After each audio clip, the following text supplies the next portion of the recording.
আমরা প্রথম থেকে একই কথাই বলে আসছি যে মুখ্যমন্ত্রী সাংসদদের সঙ্গে বসবেন, তাদের এলাকার সমস্যাবলী নিয়ে জানতে, এবং এখনও এলাকায় নিচু স্তরে বোঝাপড়াগুলো ঠিকঠাক মতো হয়নি, তাই একটা অশান্ত পরিবেশ এখনও বজায় আছে। এগুলোকে মিটিয়ে ফেলার জন্য তিনি একটা পরিকল্পনা তৈরি করলেন যে তিনি ফিরে যাবেন,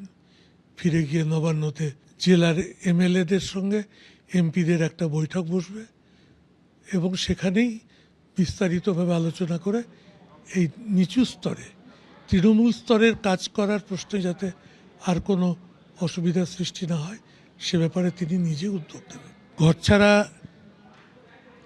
খুব প্রথম শ্রেণীর নামী কর্মীরা, এটা নিয়ে আমার সঙ্গে মুখ্যমন্ত্রীর কথা চলছে এবং এটা আমি আবার আজকে রিপিট করেছি,